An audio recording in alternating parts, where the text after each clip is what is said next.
நியூஜே நேயர்களுக்கு வணக்கம். சொல்லேடி நிகழ்ச்சிக்குள்ள வரவேற்கின்றோம். இன்றைய சிறப்பு விருந்தினர் முன்னாள் மத்திய அரசு வழக்கறிஞர் திரு சங்கர் அவர்கள். சார் வணக்கம். வணக்கம் சார். சார், இந்த அறநிலைத்துறை திமுக ஆட்சியிலே அறமில்லாமல் சென்று கொண்டிருக்கின்றது குற்றச்சாட்டு. நேற்றும் கூட பொன்னியம்மன் கோயில் அதை பற்றி ஒரு தீர்ப்பு வழங்கியிருக்காங்க. அதாவது அறநிலைத்துறை அத்துமீறி பல்வேறு விஷயங்களை செய்கிறது, இது செய்யக்கூடாது என்று நீதிமன்றம் ஒரு எச்சரிக்கை விடுத்திருக்கிறது. அதை பற்றி சொல்ல முடியுமா சார்? சார் ஒன்றும் இல்லை. இப்போது அந்த கோவில் உண்மையிலே பார்த்தீங்கன்னா ஹெச்ஆர்என்சி கண்ட்ரோல்லன்னு கூட சொல்ல முடியாது. அது ஒரு பரம்பரை தர்மகர்த்தாவோட கண்ட்ரோலில் வந்துட்டுருக்கு. அந்த உள்ளூர் பகுதி மக்கள் தெளிவாக சொல்கிறாங்க, இந்த கோவில் கும்பாபிஷேகத்துக்கு கோவிலை எந்த ஒரு மாற்றமும் செய்யாமல் புனரமைச்சு தரணும். ஆனால் நம்ம இந்த ஆட்சிக்கு நம்மளுடைய பாரம்பரிய சின்னங்களை இவங்க தரத்துக்கு இவங்களுடைய மனநிலைக்கு ஏற்ற மாதிரி மாற்றுறதுல மட்டும்தான் இவங்க குறியாக இருக்காங்கன்றதுனால அதை இவங்க எடுத்துட்டு இவங்க இஷ்டத்துக்கு அதை உருவாக்க பார்த்தாங்க. உள்ளூர் மக்களை ஒத்துக்கலை. நல்ல வேலையாக ஒரு சில தெய்வங்கள் இன்னுமே வாழ்ந்துட்டு இருக்காங்கன்றதில் நீதித்துறைக்கு ஒரு மிக பெரிய ஒரு சாட்சியாக விளங்குறது நீதியரசர் பகவத் சக்கரவர்த்தி.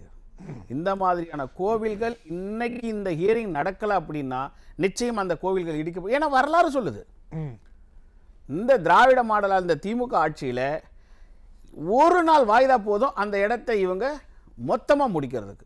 அந்த அளவுக்கு ஒரு மோசமான ஆட்சின்றதை நீதியரசர்கள் தெரிஞ்சுக்கிட்டு தான் அவங்க மதிய லஞ்ச்லேயே எடுத்துட்டு லஞ்ச் மோஷன்லேயே எடுத்து இந்த நிமிஷத்தில் அங்கே என்ன சொல்கிறாங்க, நாங்கள் எல்லாத்தையும் மாற்றிட்டோம் அப்படின்ற அளவுக்கு இந்த நிமிஷம் அங்கே எப்படி எடுக்கோ அதை நீங்கள் மாற்றவே கூடாதுன்ற அளவுக்கு நீதித்துறை கண்டிப்பாக இருக்கிறது மட்டும்தான் இந்த இந்துக்களுக்கு பாதுகாப்பு. ஸோ அந்த ஒரு சூழலில் திமுகவுடைய இந்த பொய் பிரச்சாரமும் திமுகவுடைய இந்த வேஷதாரியும் ஒட்டுமொத்தமாக இந்துக்களுக்கு எதிரானதுன்றதுக்கு இந்த ஒரு நிகழ்ச்சி சாட்சியாக இருக்குது. நீதித்துறை இல்லை அப்படின்னா இந்துக்கள் பரிதவிக்கப்படுவார்கள்ன்றதுக்கு இந்த ஒரு தீர்ப்பே உங்களுக்கு உதாரணமாக இருக்கும். இந்த இவங்களுடைய ஒரே நோக்கம் இதே தான் சார். எதுவுமே திமுகவை தாண்டி மேலானது கிடையாது. உனக்கு என்ன வேணுமோ அதை என் காலடியில் வந்து தான் நீ வாங்கணுமே தவிர என்னை தாண்டி உன்னால் சட்ட ஒழுங்கு அதை பற்றி கவலை இல்லை, நீதித்துறை அதை பற்றி கவலை, அந்த அளவுக்கு போகக்கூடியவங்க. ஆனால் இந்த தேர்தல் நேரத்தில் மக்கள் இனி இவங்களை நம்பக்கூடாதுன்னு முடிவு பண்ணி தான் நீதிமன்றத்துக்கு நாங்கள் நாடிட்டு இருக்கோம். ஸோ நீதிமன்றத்தில் வரக்கூடிய ஒவ்வொரு தீர்ப்புமே திமுகவுக்கு எதிரான தீர்ப்புகளாக இருக்கும். நீங்கள் சமீபத்தில் பார்த்துட்டு இருக்கீங்க. ஏன்னா அத்தனையும் அத்துமீறல்கள், அத்தனையும் இந்து விரோத செயல்கள். ஏன்னா இது ஒரு குடும்பத்தை திருப்திப்படுத்துறதுக்காக இந்த அமைச்சரவை இந்த அமைச்சரில் இருக்கிறவங்க இந்த மாதிரியான ஒரு சூழலில் செயலில் ஈடுபடுறாங்க. அது முழுக்க முழுக்க பண தேவைக்காகவும் ஒரு அதிகார போதைக்காகவுமே இந்த மாதிரியான தலையீடுகள் இருக்கிறதா இந்துக்களுக்கு வருத்தமாக இருக்கு.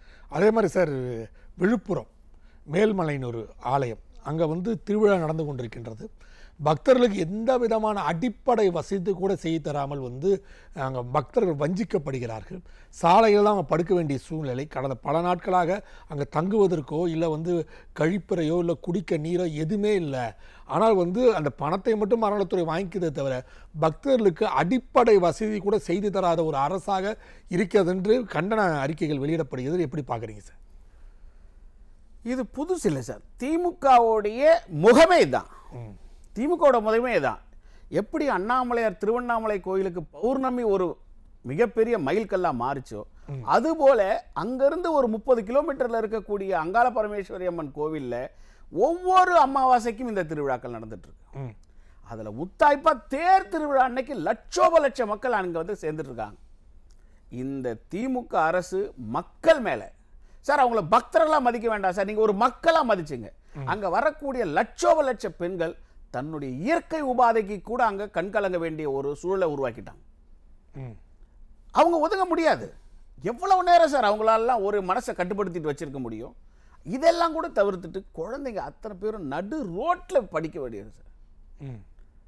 எத்தனை லட்சம் எத்தனை கோடி இன்னைக்கு நீங்களாம் பார்த்தீங்கன்னா திருவண்ணாமலை மாவட்டத்தில் 6 கோடி ரூபாய் ஒரு மாதத்துக்கு வசூலாகுது சார். ஒரு மாதத்துக்கு 6 கோடி ரூபாய்.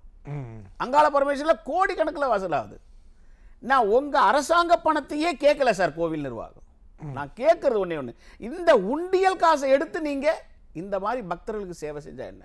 ஒரு கழிப்பிட வசதி செஞ்சு கொடுத்தா என்ன, அவங்க தங்குறதுக்கு ஒரு கூடாரம் என்ன ஒரு டென்ட் கொட்டா போட்டு கேட்கப்படும் அந்த கொடுத்தா என்ன, இதை பற்றிலாம் சிந்திக்கிறதுக்கோ செயல்படுறதுக்கோ இந்த அமைச்சரவை இந்து சமய அறநிலையத்துறை இல்லை. இந்த திட்டத்தை அறிவிச்சா எத்தனை பர்சன்டேஜ் எனக்கு மேலே அனுப்புவேன், இந்த கோவிலேருந்து மாதம் மாதம் எத்தனை லட்சம் எனக்கு கொடுக்குற, இந்த படிவத்தில் தெளிவாக இருக்கக்கூடிய இந்த அமைச்சரவை பக்தர்கள் எத்தனை லட்சம் பேர் வராங்க, அவங்களுக்கு எத்தனை லட்சம் பேருக்கு நீங்கள் சேவை செய்யணும், அவங்க மனசு புண்படாமல் அவங்களுடைய உடைமைகள் பாதுகாக்கப்பட்டு அவங்க முறையாக தரிசனம் பண்ணுறாங்களான்னு கேட்டால் அந்த அமைச்சரவையை நீங்கள் இப்போ எதிர்பார்க்க முடியாது. மேபி ஒரு மாதம் கழிச்சு கூட நீங்கள் எதிர்பார்க்கலாமே தவிர, அதுவும் இந்த திராவிட மாடல் அடித்து விரட்டினதுக்கு அப்புறம் எதிர்பார்க்கலாமே தவிர, இப்போ நீங்கள் இந்த எதிர்பார்ப்பு வச்சு கேள்வி கேட்டதே தப்பு. சார் இன்னொரு விஷயம் பார்த்தீங்கன்னா, நுங்கம்பாக்கம் பல்வேறு ஆலயங்களோட இடங்களை வந்து திமுக கபலீகரம் செய்து கொண்டிருக்கின்றது அப்படின்ற குற்றச்சாட்டு இருந்து கொண்டே இருக்கின்றது. பலரும் அந்த குற்றச்சாட்டை முன்வைக்கிறார். அதை பற்றி வந்து திராவிட மாடல் அரசு எந்த விதமாக கிஞ்சிதமும் கவலைப்படாமல் இருந்து கொண்டிருக்கின்ற சூழ்நிலை. இப்போ நுங்கம்பாக்கத்தில் நீங்கள் சொன்ன மாதிரி ஒரு பெரிய ஆலயம் அதோட இடங்கள்லாம் வந்து கபலீகரம் செய்திருக்கு, நீதிமன்றம் சென்று கூட அதை பற்றி கவலைப்படாமல் செயலாற்றி கொண்டிருக்கின்ற குற்றச்சாட்டு இருக்கே சார். இதுதான் சார், ஏதோ இந்துக்களுக்காக நாங்கள் 4000 கோவிலுக்கு கும்பாபிஷேகம் பண்ணிட்டோம், நாங்கள் ஆயிரக்கணக்கில் கோடிக்கணக்கில் நாங்கள் இங்கே இந்துக்களுக்கு செலவு செஞ்சிட்டோன்னு வெறும் பேப்பரில் மார்த்தட்டக்கூடிய இந்த திராவிட அரசு ஒரு இந்து கோவில் பக்கத்தில் இருக்கிற நுங்கம்பாக்கத்தில் இருக்கக்கூடிய உங்களுக்கு வெங்கடேச பிரசன்ன கோவில் அகத்தீஸ்வரர், அந்த கோவிலில் சார் 40 வருஷ போராட்டம் நடந்துட்டு இருக்கு. 40 வருஷ போராட்டம்.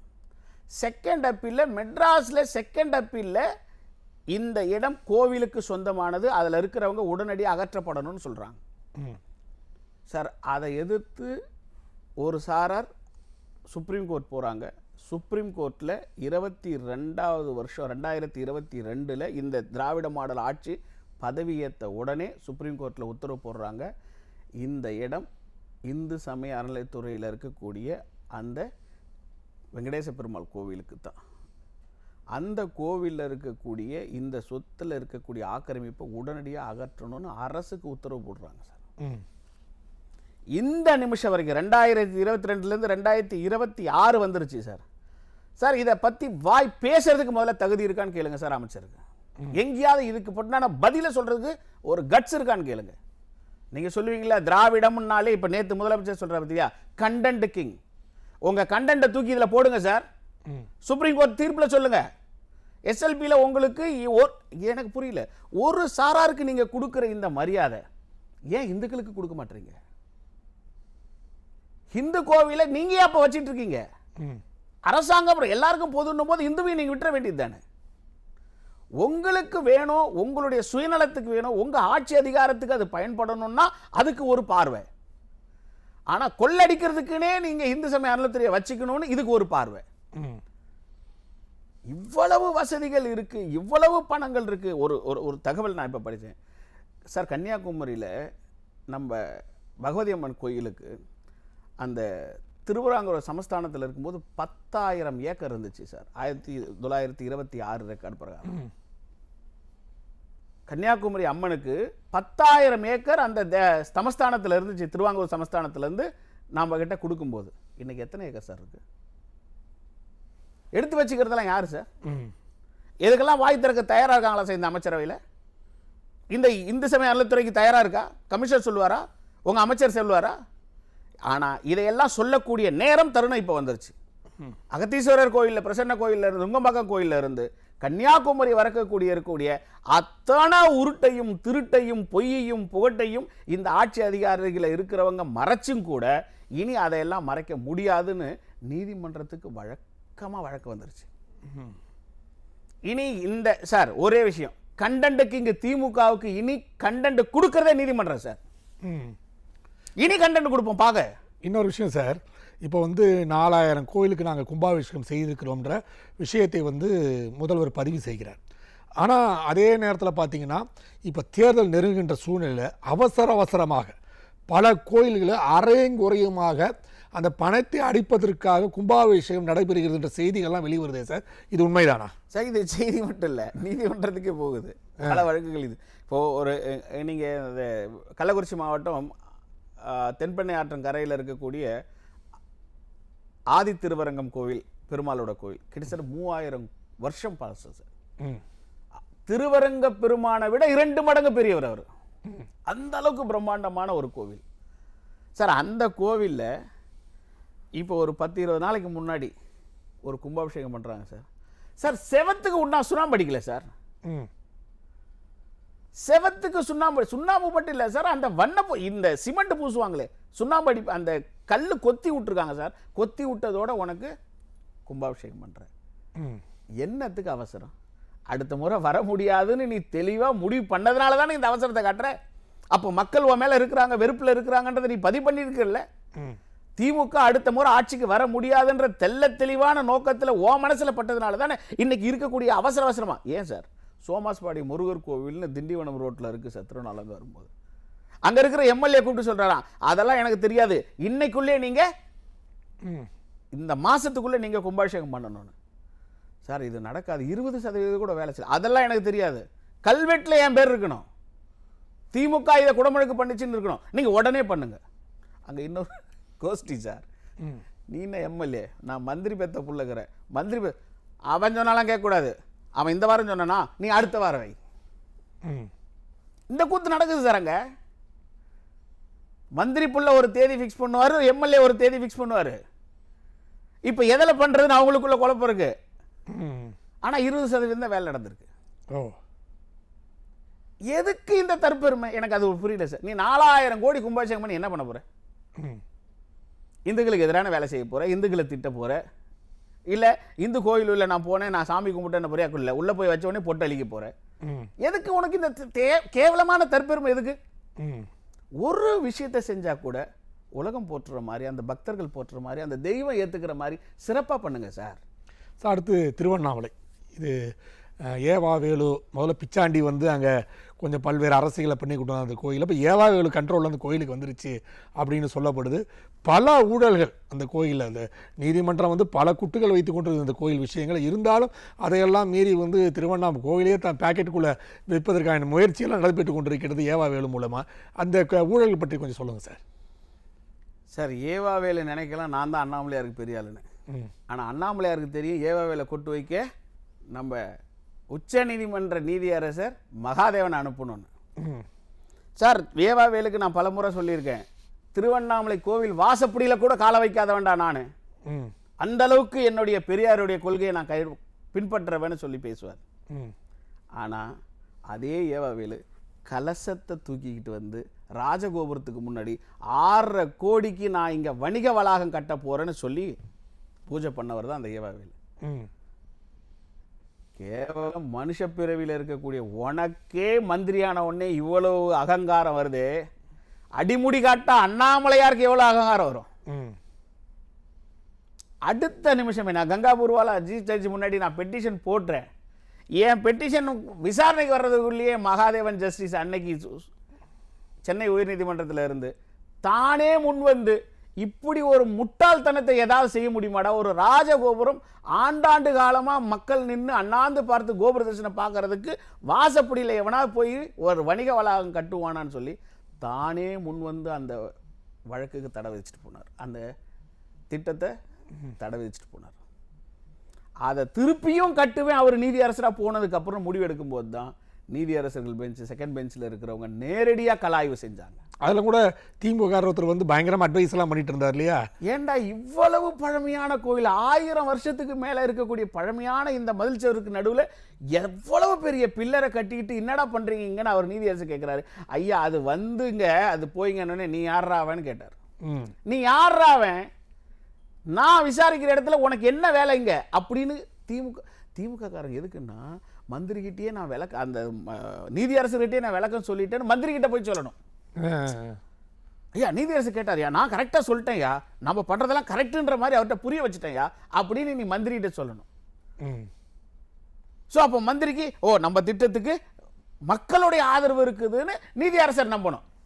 ஏவி விட்ட ஏவகாரன், உனக்கு வேலைக்காரன் கூலிக்காரன் நீ கூடி அனுப்புற, அவங்க சொன்னா மந்திரி ஏத்துக்குவாங்களா?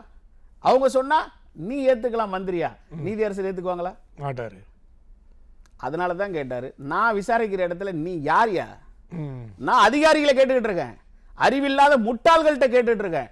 இப்பேற்பட்ட பழமையான கோவிலுக்கு மத்தியில 2 ஆள் கட்டி பிடிக்கிற மாதிரியான ஒரு பீம் பில்லரை போட்டு நான் டெம்பரவரியா மக்களுக்கு தங்கறதுக்காக தரிசனம் பண்ற வரைக்கும் வெயிட்டிங் ரூம் கட்டுறேன்னு சொல்ற ஒரு அதிகாரிகிட்ட கேட்டுக்கிட்டு இருக்கேன்.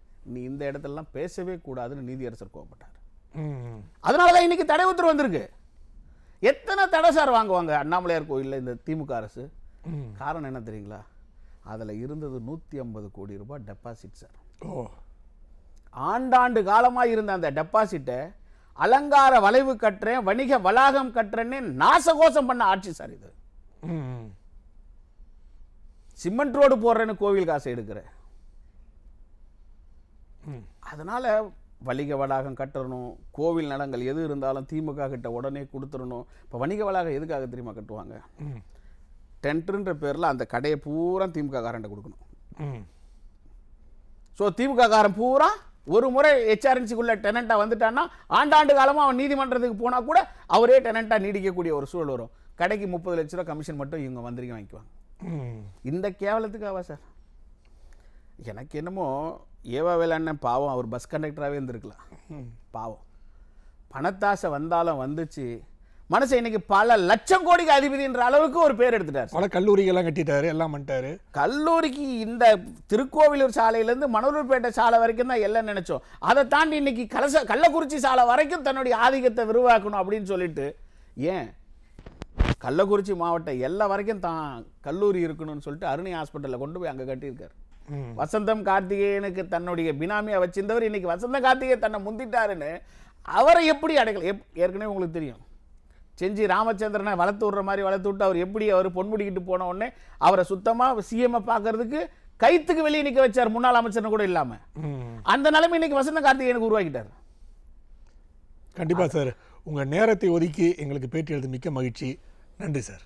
நன்றி சார். கண்டென்ட் கிங் திமுக இல்லை, கண்டென்ட் கிங் எப்பயுமே தமிழகத்தில் கடவுள் சாட்சியாக மனசாட்சியாக மக்கள் நடந்துக்குவாங்கன்றதுக்காக இனி தமிழக அரசு நிச்சயம் எதிர்பார்க்கும். மக்களுடைய கருத்து தான் இனி கண்டென்ட்டாக இங்கே இருக்குமே தவிர திமுகவோட ஐடிவிங்கோட கண்டென்ட் என்றைக்குமே தமிழ்நாட்டில் எடுபடாது.